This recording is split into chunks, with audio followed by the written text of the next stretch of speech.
Friends, നമ്മൾ ഇന്ന് ഉണ്ടാക്കാൻ പോകുന്നത് ബോൾസ് ആണ്. Christmas balls, beaded balls. ഇപ്പോൾ ക്രിസ്മസിന് മാത്രമല്ല, നമുക്ക് എപ്പോഴും കീ ചെയിനായിട്ട് യൂസ് ചെയ്യാൻ പറ്റുന്നതാണ്. എല്ലാ കളറിലും ഉപയോഗിക്കാൻ പറ്റുന്നതാണ്. ഇത് ക്രിസ്മസ് ട്രീയിൽ ഇടാം. അതുപോലെ തന്നെ നമുക്ക് ലോക്കറ്റ് ആക്കിയിട്ട് ഉപയോഗിക്കാനായിട്ട് വളരെ നല്ലതാണ്. ഇത് ചെറിയ ബീഡ്സ് ആണെങ്കിൽ ഇയറിങ്സ് ആയിട്ടും ഒക്കെ നമുക്ക് ഉപയോഗിക്കാവുന്ന, റിങ്സ് ആയിട്ടും ഒക്കെ നമുക്ക് ഉപയോഗിക്കാവുന്ന വളരെ മനോഹരമായ ഒരു ബീഡഡ് ബോൾസ് ആണ് നമ്മളിന്ന് ഉണ്ടാക്കുന്നത്. വളരെ ഈസിയാണ്. അപ്പോൾ നമുക്കിത് എങ്ങനെയാണ് ഉണ്ടാക്കുന്നത് നോക്കിയിട്ട് വരാം. അപ്പോൾ നമുക്ക് ആദ്യം വേണ്ടത് ഈ ത്രെഡാണ്. അപ്പോൾ ഞാനിത് ഇത് തീരെ ചെറുതായതുകൊണ്ട് രണ്ടെണ്ണം ഇങ്ങനെ ഒന്നിച്ച് കോർത്തിരിക്കുകയാണ് ചെയ്തിരിക്കുന്നത്. നമുക്കിത് 2 കളറിൽ ചെയ്തെടുക്കാം. ഇതുപോലെ 2 കളറിൽ ചെയ്തെടുക്കാം. ഇതിൻ്റെ ഒരു ഗുണം എന്താണെന്ന് വെച്ച് കഴിഞ്ഞാൽ നമുക്ക് വളരെ ഈസിയാണ്. ഇപ്പം ഇതൊക്കെ ചെയ്തിരിക്കുന്ന പോലെ ചെയ്ത് കഴിഞ്ഞാൽ നമുക്ക് മനസ്സിലാക്കി എടുക്കാൻ വേണ്ടി വളരെ ഈസിയാണ്. ഇവിടം വരെ ഏതാണ്ട് ഒരു സെയിം സ്റ്റിച്ചാണ് വരുന്നത്. ഇവിടെ നിന്നാണ് വ്യത്യാസം വരുന്നത്. ഇത്രയാണ് ഇതിന് വ്യത്യാസം വരുന്നത്. അപ്പം ഇങ്ങനെ ചെയ്തെടുക്കുകയാണെങ്കിൽ നിങ്ങൾക്ക് മനസ്സിലാക്കാൻ വേണ്ടി വളരെ ഈസിയാണ്. ഇങ്ങനെ നമ്മൾ ഒറ്റ കളർ ചെയ്ത് കഴിയുമ്പോൾ നമുക്കിത് എവിടെയാണ് വ്യത്യാസം വരുന്നത്, ഇതിനകത്താണ് ജോയിൻ ചെയ്യുന്നത് മനസ്സിലാക്കാൻ വേണ്ടി പ്രയാസമായിരിക്കും. 30 ബീഡ്സ് ആണ് ടോട്ടൽ ഉള്ളത്. അപ്പോൾ ഇത് 2 കളർ ബീഡ്സ് എടുത്ത് വെക്കുന്നതായിരിക്കും ഏറ്റവും നല്ലത്. യെല്ലോ ആൻഡ് റെഡ് കോമ്പിനേഷൻ എടുക്കാം. അപ്പോൾ നമുക്ക് ആദ്യം വേണ്ടത് 5 ബീഡ്സ് ആണ്. എണ്ണം നോട്ട് ചെയ്ത് വെക്കണേ. ആദ്യത്തേനകത്ത് വേണ്ടത് 5 ബീഡ്സ്. 1 2 3 4 and 5. പിന്നെ പോരായിരിക്കാൻ വേണ്ടി അവിടെ കെട്ടിട്ട് വെച്ചിട്ടുണ്ടായിരുന്നു ഓൾറെഡി. അപ്പോൾ നമുക്ക് ഇവിടെ ഒന്ന് കെട്ടിക്കൊടുക്കാം. ഈ ആദ്യത്തേന്ന് മാത്രം ഒന്ന് കെട്ടിക്കൊടുക്കാം. ഇനി കാണിക്കുമ്പോഴത്തേക്കും ചിലപ്പോൾ ഇത് ലൂസായി പോകാനുള്ള ചാൻസ് ഉണ്ട്. ലൂസായി പോയി കഴിഞ്ഞാൽ അത് നന്നായിട്ടിരിക്കത്തില്ല. നല്ല ടൈറ്റ് ആയിട്ടാണെങ്കിലാണെങ്കിൽ നല്ല ഭംഗിയിലിരിക്കുന്നത്.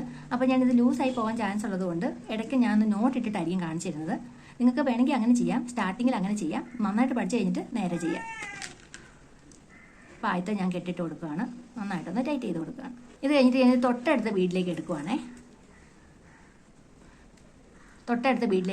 അപ്പോൾ നമ്മൾ എപ്പോൾ ചെയ്യുമ്പോഴും നമ്മൾ ഈ ലെഫ്റ്റ് ഹാൻഡിൽ ഏത് ബീഡിൻ്റെ ഇപ്പറയിലോട്ടാണ് യാൺ വരുന്നത് അങ്ങോട്ട് തന്നെയാണ് നമ്മൾ പിന്നെയും കോർത്തിട്ട് കൊണ്ടുപോകേണ്ടത്. എവിടെയാണോ യാൺ വരുന്നത് അവിടം വരെ ചെല്ലണം. അപ്പോൾ അതൊരു ഇമ്പോർട്ടൻറ്റ് പോയിന്റ് ആണ്. അത് ഓർത്തിരിക്കണേ.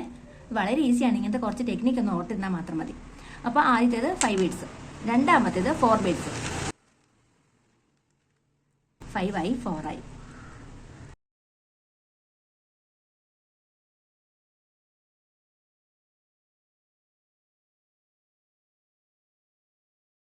രണ്ടാമത് നമ്മൾ കോർത്തിരിക്കുന്നത് 4 ബീഡ്സ് ആണ്. ഇനി ഈ ഒറ്റ ബീഡിൽ കൂടെ ഇത് 1 ബീഡിൽ കൂടിയാണ് നമ്മൾ ഇത് കോർത്തെടുക്കേണ്ടത്. ശ്രദ്ധിച്ചോണം. ചിലത് 2 ബീഡിൽ കൂടി ആയിരിക്കും, ചിലത് 3 ബീഡിൽ കൂടി ആയിരിക്കും. അപ്പോൾ എത്ര ബീഡിൽ കൂടിയാണ് തിരിച്ച് കോർക്കുന്നതെന്ന് ഒന്ന് ശ്രദ്ധിച്ചോണം. ഓക്കെ. അപ്പോൾ നമ്മളിത് കോർത്തെടുത്തു. ഇതിങ്ങനെ എപ്പോഴും ചുറ്റി വെക്കുകയാണ്, ടൈറ്റ് ആയിട്ടിരിക്കുവേ. കോർത്തെടുത്തതിന് ശേഷം തൊട്ടടുത്തുള്ള ബീഡിലേക്ക് നമ്മൾ വീണ്ടും ഇതൊന്ന് കോർത്തെടുക്കുകയാണ്. എല്ലാത്തിനും കാണും, മിക്കതിനും കാണും അങ്ങനെ ഒന്ന് കോർത്തെടുക്കാൻ വേണ്ടിയിട്ട്. അപ്പോൾ അത് എത്ര ബീഡിലോട്ടാണ് കോർത്തെടുക്കുന്നതെന്നും നമ്മളൊന്ന് ശ്രദ്ധിക്കേണ്ടതാണ്. ഞാൻ തൊട്ടടുത്തുള്ള ഒരു ബീഡിലേക്ക് കോർത്തെടുക്കുന്നു. ഇതൊന്നും കുരുങ്ങാതെ നോക്കി വേണം കോർക്കാനേ. ഇപ്പോഴത്തെ അവസ്ഥ ഇങ്ങനെയാണ്. ഞാനിതൊന്ന് ഇവിടെ ഒരു നോട്ട് ഇടുവാണ്. കാരണം ഞാനിത് കാണിച്ചു തരുമ്പോൾ അല്ലെങ്കിൽ ഇത് ലൂസായി പോവും. അപ്പോൾ ഞാനിതിങ്ങനെ ഒന്ന് ഇത് നിങ്ങൾക്കും ചെയ്യാവുന്നതാണ് കേട്ടോ. നോട്ടിട്ട് പോവാം. അപ്പോൾ ആദ്യം 5 ബീഡ്സ്, പിന്നെ 4 ബീഡ്സ്, 2 തൊട്ടിപ്പത്തെ ഓരോന്നിലേക്കാണ് കോർത്തെടുത്തത്. ഇനി നമുക്ക് 3 പ്രാവശ്യം 3 ബീഡ്സ് വെച്ചാണ് വേണ്ടത്. അടുത്ത 3 റൗണ്ടിൽ നമ്മൾ 3 ബീഡ്സ് വെച്ചാണ് ചെയ്യുന്നത്.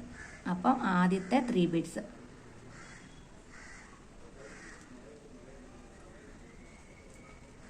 ആദ്യത്തെ 3 ബീഡ്സ് ആയി.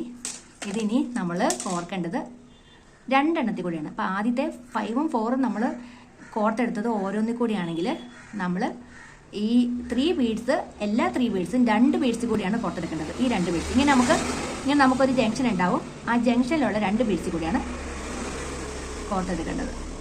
ജംഗ്ഷനിലുള്ള 2 ബീഡ്സ് കൂടെ കോർത്തെടുക്കുക. അപ്പം നമുക്ക് ഇങ്ങനെയൊരു ട്രയാങ്കിൾ പോലെ കിട്ടിയിരിക്കുകയാണ്. ഹാർട്ടൊക്കെ പോലെ കിട്ടി. തൊട്ടടുത്തുള്ള നെക്സ്റ്റ് ബീഡിലേക്ക് നമ്മൾ കോർത്തെടുത്തു. ഓക്കെ. നമുക്കിവിടെ വേണമെങ്കിൽ ഒരു നോട്ടിട്ട് വെച്ചു. അപ്പോൾ ഇത്രയും ഭാഗം സെക്യൂറാണ്. ഇനി ഇത് മാറിപ്പോകത്തില്ല. അപ്പോൾ അടുത്ത 3 ബീഡ്സ് വെച്ചാന്ന് പറയുന്നത്. അതിനകത്ത് രണ്ടാമത്തെ സെറ്റാണിത്. 5 കഴിഞ്ഞു, 4 കഴിഞ്ഞു, ആദ്യത്തെ 3 കഴിഞ്ഞു, രണ്ടാമത്തെ 3 ആണിത്. 3 ബീഡ്സ് എടുക്കുക. ഇതിങ്ങനെ പിടിച്ചു കഴിഞ്ഞാലേ മനസ്സിലാവുള്ളൂ കേട്ടോ. ഇങ്ങനെ പിടിച്ചു കഴിഞ്ഞാൽ ഇതിൽ നിന്ന് ഇങ്ങോട്ട് വേണം എണ്ണാനേ. 2 ബീഡി കൂടെ കുറക്കുക. അപ്പം 1 2 ലെഫ്റ്റിലേക്ക് എണ്ണുക. ലെഫ്റ്റിലേക്ക് എണ്ണി കഴിഞ്ഞിട്ടുള്ള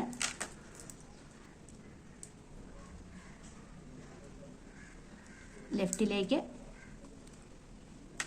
എണ്ണിക്കഴിഞ്ഞുള്ള 2 ബീഡ്സിലേക്ക് കോർത്ത് കഴിഞ്ഞിട്ട് പിന്നെ നമ്മളെപ്പോഴും നെക്സ്റ്റ് ബീഡിലേക്ക് കൊടുക്കുക.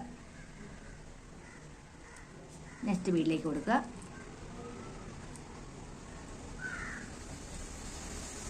അപ്പോൾ ഇതിങ്ങനെയായി. നമുക്ക് വേണമെങ്കിൽ നോട്ടിട്ട് വെക്കാം. നോട്ടിട്ട് വെച്ചാൽ അത്രയും ഭാഗം പിന്നെ ലൂസായി പോകത്തില്ല, അത്രയും ഭാഗം സെക്യൂറാണ്. അപ്പോൾ ആദ്യം പഠിച്ചെടുക്കുന്നത് വരെ ഇങ്ങനെ ചെയ്ത് പോകാം. പിന്നെ നമ്മൾ പെട്ടെന്ന് ഡയറക്റ്റ് ചെയ്ത് പോകുമ്പോൾ കുഴപ്പമില്ല. ഓക്കെ, ഇപ്പോൾ ഇങ്ങനെയായി. ഇനി 3 ബീഡ്സിൻ്റെ ലാസ്റ്റത്തെ സെറ്റ് 1 2 പുറകോട്ട് എണ്ണിയിട്ട് അതിലേക്ക് കൊടുത്തു. ഇപ്പം നമുക്ക് 1 2 3 4 5 ആദ്യത്തെ 5ൻ്റെ സെറ്റ്, 4ൻ്റെ സെറ്റ്, 3യുടെ 3 സെറ്റ് ഇത്ര നമുക്കായിട്ടുണ്ട്. ഓക്കെ, കാണാൻ വിശ്വസിക്കുന്നു. ഇതിനകത്തൊരു പ്രത്യേകതയുള്ളത്, ഇനി അടുത്ത ഒറ്റ സെറ്റിൽ കൂടിയല്ല 2 സെറ്റിൽ കൂടെ ചെയ്യണം. ഇതിൻ്റെ ഇവിടെ വരണം. ഇനി ഇവിടുന്ന് 2 എണ്ണം കൂടെ ചെയ്ത് കഴിഞ്ഞാൽ ഈ ഒരു ഹാഫ് കംപ്ലീറ്റ് ആവും. നമ്മൾ 2 ബീഡി കൂടിയാണ്, ശ്രദ്ധിച്ചോണേ, ഈ 2 ബീഡി കൂടിയാണ് കാണാമല്ലോ അല്ലേ, ഈ 2 ബീഡി കൂടിയാണ് നമ്മളിനി കോർത്തെടുക്കുക.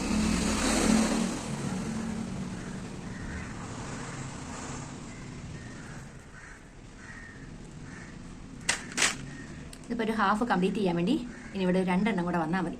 അപ്പം നമ്മൾ ഇനി കോർക്കേണ്ടത് 2 എണ്ണം. ബീഡ്സിൻ്റെ എണ്ണം മാറിപ്പോയത് 5 4 3 3 3 2 ഇങ്ങനെ നിങ്ങൾക്ക് വേണമെങ്കിൽ എഴുതി വെക്കാം. ആ 2 കൂടെ ആയി കഴിയുമ്പോൾ നമുക്ക് ഹാഫ് ശരിയാവും. ഈ 2ന് വേറൊരു പ്രത്യേകതയും കൂടിയുണ്ട്. ഈ 2 ബീഡ്സ് കഴിയുമ്പോൾ നമ്മൾ 3 ബീഡ്സിൽ കൂടിയാണ് കോർത്തെടുക്കേണ്ടത്. കാരണം ഇത് ഇവിടെ വരെ വരണമെങ്കിൽ ഇവിടുന്നേ സ്റ്റാർട്ട് ചെയ്യണമല്ലോ. അപ്പം ഇവിടെ നിന്ന് ഇങ്ങോട്ട് എണ്ണിയാൽ മതി. ഇവിടെ ലാസ്റ്റ് നമ്മൾ സ്റ്റാർട്ട് ചെയ്തിട്ട് തന്നെ വേണം. അപ്പം 1 2 3 പുറകിലോട്ട് എണ്ണിക്കഴിഞ്ഞാൽ തെറ്റി പോകത്തില്ല. അപ്പം 3 ബീഡ്സിൽ ഏത് 3 ബീഡ്സാണെന്ന് ഡൗട്ട് വരാതിരിക്കാനായിട്ട് ഏതുവഴിയാണോ നമ്മളുടെ ത്രെഡ് വരുന്നത് അവിടുന്ന് പുറകോട്ട് എണ്ണിയാൽ മതി. ഇപ്പം ഹാഫ് കംപ്ലീറ്റ് ആയിരിക്കുകയാണ്. നെക്സ്റ്റ് ബീഡിലേക്ക് കോർത്തെടുക്കാം. നെക്സ്റ്റ് 1 ബീഡിലേക്കാണ് കോർത്തെടുക്കുന്നത്, ഒറ്റ ഒരു ബീഡിലേക്ക്. നമുക്കിവിടെ ഒരു നോട്ട് കൊടുക്കാം. ഇതിപ്പം കുറച്ചൊന്ന് ലൂസായിട്ടുണ്ട് എന്നിട്ടും. ഓക്കെ, നമുക്കിവിടെ ഒരു നോട്ട് കൊടുക്കാം. ഇത് കുറച്ചും കൂടെ ടൈറ്റായിട്ട് പിടിക്കുന്നത് ഈ കുറച്ച് കട്ടിയുള്ള ത്രെഡ് ആണെന്നുണ്ടെങ്കിൽ ഇതിനേക്കാൾ നല്ല ടൈറ്റായിട്ടിരിക്കുവേ. അടുത്ത കളറിലേക്ക് കിടക്കുകയാണ്. നമ്മൾ റെഡ് എടുക്കുവാണ്. ഹാഫ് കഴിഞ്ഞു, പിന്നെ റെഡ് എടുക്കുകയാണ്. മനസ്സിലാക്കാൻ വേണ്ടിയിട്ടാണ് ചെയ്യുന്നത്. ഇനി നമ്മൾ അടുത്ത കൊടുക്കുന്നത് 3 ബീഡ്സാണ്. 5 4 3 3 3 2 കഴിഞ്ഞിട്ട് നമ്മൾ ചെയ്യുന്ന 3 ബീഡ്സാണ്. ഈ 3 ബീഡ്സിന് നമ്മൾ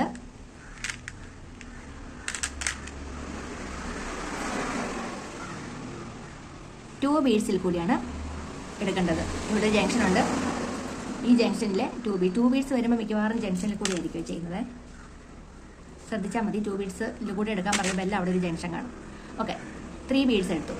ഈ 3 ബീഡ്സ് എടുത്ത് നമ്മൾ 2 ബീഡ്സിൽ കൂടി കോർത്തെടുത്തു. ഇനി നമുക്ക് ഈ പെറ്റലിൻ്റെ മേളിൽ വേണം, ഇതിൻ്റെ മേളിൽ വേണം. അപ്പം നമ്മൾ എന്ത് ചെയ്യണമെന്ന് വെച്ച് കഴിഞ്ഞാൽ ഈ 2 ഇതും ഈ ബീഡ്സ് നോക്കിക്കണം, ഇവിടെയാണ് നമുക്ക് വരേണ്ടത്. അപ്പം ഈ 2 ബീഡ്സിൽ കൂടെ കോർത്തിട്ട് നമ്മുടെ മേളിൽ വേണം.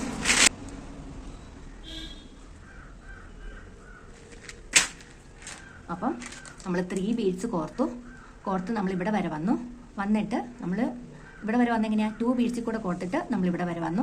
അവിടുന്ന് 2 ബീഡ്സും കൂടെ കോർത്തിട്ട് ഒരു പെറ്റലിൻ്റെ മേളിൽ വന്നു. ഇനി നമുക്ക് 2 ബീഡ്സിൻ്റെ 3 സെറ്റാണ് ചെയ്യേണ്ടത്. 2 ബീഡ്സിൻ്റെ 3 സെറ്റ്. അതിനകത്ത് ആദ്യത്തെ സെറ്റാണിത്. 2 ബീഡ്സ് കോർത്തെടുക്കേണ്ടത് 3 ബീഡ്സ് കൂടിയാണ്. അതെപ്പോഴും ഈ രണ്ടാമത്തെ കളർ ഉപയോഗിക്കുകയാണെങ്കിൽ നമുക്ക് ഈസിയാണ്. ഈ കളർ ചെയ്തതിൻ്റെ ഏറ്റവും ആദ്യത്തെ ബീഡ്, പിന്നെ ഇത് ഇവിടെ നിന്ന് ഇങ്ങോട്ട് എണ്ണിയാലും മതി. 1 2 3 ത്രെഡുള്ള ബീഡിൽ നിന്ന് 1 2 3. അപ്പോൾ ഇത് ശ്രദ്ധിച്ചോളൂ. 1 2 3 3 ബീഡിൽ കൂടെ കോർത്തെടുക്കുന്നു. ഇനി നമുക്ക് 2 ബീഡ് ഈ പെറ്റലിൻ്റെ മേളിൽ വരാം.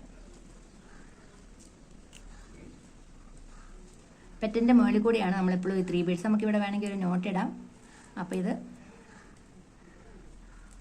ടൈറ്റായിട്ടിരിക്കുന്നത് ഇതിനകത്തൊരു ഇമ്പോർട്ടൻ്റ് കാര്യമാണ്. എന്നാലേ ഉള്ളൂ നമുക്കിതിങ്ങനെ കാണിച്ചു തരണമെങ്കിൽ നമുക്കിങ്ങനെ നോട്ടിട്ടല്ലേ കാണിച്ചു തരാൻ പറ്റുള്ളൂ. നമ്മൾ കൈ അയച്ചു കഴിഞ്ഞാൽ ഇത് അപ്പം തന്നെ ലൂസായി പോകും. അതുകൊണ്ട് കാണിച്ചു തരണമെങ്കിൽ നമുക്കിങ്ങനെ കാണിച്ചു തരാൻ പറ്റുള്ളൂ. അപ്പോൾ നമുക്ക് 2 ബീഡ്സിൻ്റെ രണ്ടാമത്തെ സെറ്റിലേക്ക് കിടക്കുകയാണ്. ഇത് സെയിം ആണ്. 2 ബീഡ്സ് കോർക്കുക, 3 ബീഡ്സ് കൂടെ എടുക്കുക, 2 ബീഡ്സ് കോർത്തിട്ട് അടുത്ത പെറ്റലിന് മേളിൽ ചെല്ലുക. അപ്പോൾ നമുക്ക് മൂന്നാമത്തെ ബീഡ് കളറുള്ള ബീഡ് തൊട്ട് 3 എണ്ണമാണ്. ഇങ്ങോട്ട് എണ്ണിയാലും മതി. 1 2 3. അപ്പോൾ നമ്മൾ കളർ വെച്ച് ചെയ്യുകയാണെങ്കിൽ ഇത് വളരെ ഈസിയാണ്, ഒട്ടും തെറ്റത്തില്ല.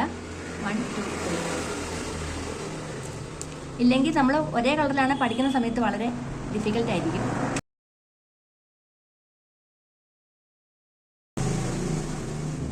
രണ്ട് ബീഡി കൂടെ കോർത്തിട്ട് ഒരു പെറ്റലിന്റെ മേൽവശത്തെത്തും.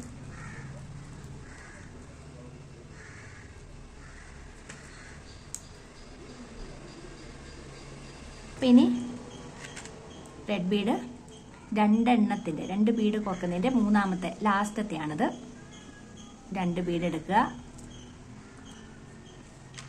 അതുപോലെ തന്നെ 1 2 3 മൂന്നാമത്തേലോട്ട് കൊടുക്കുക. 3 എണ്ണത്തിൽ കൂടെ കോർക്കുക. 1 2 3.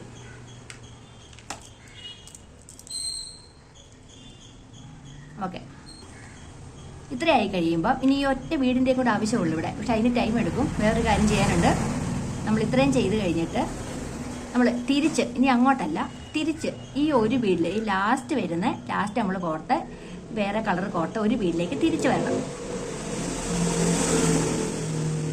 ഒരു ബീഡിലേക്ക് തിരിച്ച് വന്നിട്ട് ഇനി ഇപ്പം 1 2 3 4 ഉണ്ട്. 2 ബീഡ് കോർത്ത 3 എണ്ണവും ഏറ്റവും ആദ്യം 3 ബീഡ് കോർത്ത ഒരെണ്ണത്തിൻ്റെ ഒരു പെറ്റലും ഉണ്ട്. അപ്പം 1 2 3 4 പെറ്റൽസ് ഉണ്ട്.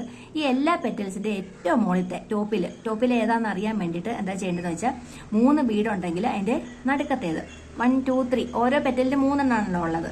അതിനകത്ത് ഏറ്റവും മുകളിലത്തേത് 2 എണ്ണം നമുക്ക് ഇത് പെയർ ചെയ്യുന്നതായിരിക്കും. 2 എണ്ണം കോമൺ ആയിട്ട് നിൽക്കുന്നതായിരിക്കും. ഇതല്ലാതെ മേളിൽ വരുന്ന ഒരെണ്ണത്തിൽ 4 എണ്ണം ഉണ്ടാവും. 1 2 3 4. ഈ 4 എണ്ണത്തിൽ കൂടെ തിരിച്ചൊന്ന് കോർക്കുക. 1 2 3. ഇത് തെറ്റിപ്പോകരുത്. വേറെ കളർ ഉപയോഗിക്കുകയാണെങ്കിൽ വളരെ ഈസിയാണ്. ഒരേ കളറാണെങ്കിൽ ഇത് ഏതൊക്കെയാണെന്ന് മനസ്സിലാക്കാൻ വലിയ പ്രയാസമായിരിക്കും. അപ്പോൾ പഠിക്കുന്നവരെ ഇങ്ങനെ ചെയ്യുക. അപ്പോൾ 1 2 3 ആയി 4. കണ്ടോ? ഏറ്റവും അവസാനത്തെ പെറ്റലൊന്ന് ടൈറ്റാക്കി സെക്യൂർ ആക്കി കൊണ്ടുവരാൻ വേണ്ടി ഇങ്ങനെ ചെയ്യുന്നത്. ഇങ്ങനെ ചെയ്യുവാണെങ്കിൽ വളരെ ഈസി ആയിരിക്കും. ഇനി നമുക്ക് അടുത്ത ബീഡ്, ലാസ്റ്റത്തെ ബീഡ്, 30ാമത്തെ ബീഡ് കോർക്കാം. ഇനി ഈ 2 എണ്ണം അല്ല, ഇപ്പം നമുക്ക് 5 എണ്ണം ആണല്ലോ ഓരോ റൗണ്ട് വരുന്ന. 5 എണ്ണം 5 5 വെച്ചിട്ടാണ്. അപ്പം നമ്മൾ നോക്കിയേ 1 2 3 4. ബാക്കിൽ എണ്ണി നോക്കിയാൽ മതി. ത്രെഡ് ഉള്ളതൊന്ന് 1 2 3 4. ഈ 4 എണ്ണം കഴിഞ്ഞിട്ട് ഉള്ള ഇതിലേക്ക് കോർത്ത് കൊടുക്കുക. കണ്ടോ? ഇനിയിപ്പോൾ ടൈറ്റ് അല്ലെന്ന് ഓർത്ത് ടെൻഷൻ ആവുമെന്ന് വേണ്ട. നമുക്കൊന്ന് തിരിച്ച് കോർത്ത് ഇതൊക്കെ ടൈറ്റ് ചെയ്തെടുക്കാം. കഴിഞ്ഞു നമ്മളുടെ ബീഡ് ബോള്. ക്രിസ്റ്റൽ വെച്ച് ചെയ്യുവാണെങ്കിൽ ക്രിസ്റ്റൽ ബോളാവും. ചെയ്ത് കഴിഞ്ഞു. ഇത്രയും ഈസിയാണിത്. ഇത് ടൈറ്റായിട്ടിരിക്കണമെന്ന് മാത്രം ശ്രദ്ധിച്ചാൽ മതി. പിന്നെ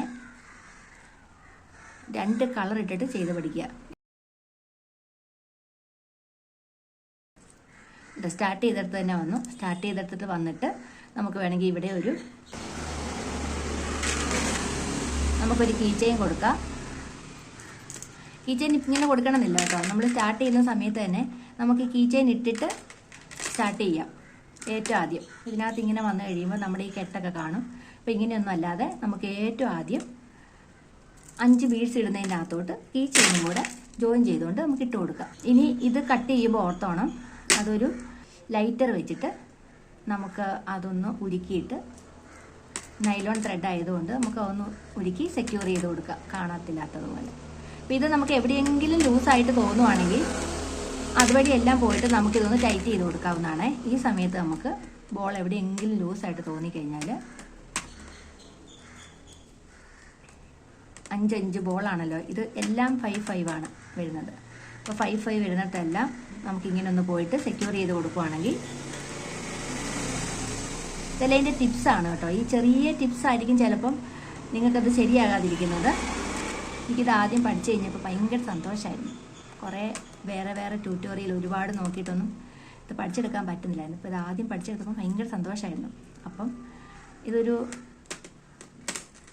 ഒരുപാട് മനോഹരം. പിന്നെ എനിക്ക് ഷേപ്സിൽ ഏറ്റവും ഇഷ്ടം തന്നെ റൗണ്ടാണ്.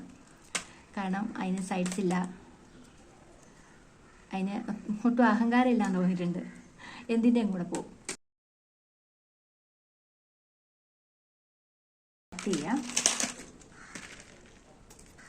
ഇത് ലൈറ്റർ വെച്ചൊന്ന് സെക്യൂർ ചെയ്ത് കൊടുക്കാം. അപ്പം നമ്മുടെ ബോൾ റെഡി ആയിട്ടിരിക്കുകയാണ്. അപ്പം എല്ലാവരും തന്നെ ഇത് ഉണ്ടാക്കി നോക്കണം. വളരെ മനോഹരമാണ്. ഇതൊക്കെ സെക്യൂർ ചെയ്യാനുള്ളതാണ്. അപ്പോൾ വീഡിയോ എല്ലാവർക്കും ഇഷ്ടപ്പെടുമെന്ന് വിചാരിക്കുന്നു. ഇത് ചെയ്യാൻ പോകുന്നവരെല്ലാം ഒന്ന് കമൻറ്റ് ചെയ്യണം. അപ്പോൾ അടുത്ത വീഡിയോയ്ക്കകത്ത് കാണാം. അതുവരേക്കും ബൈ.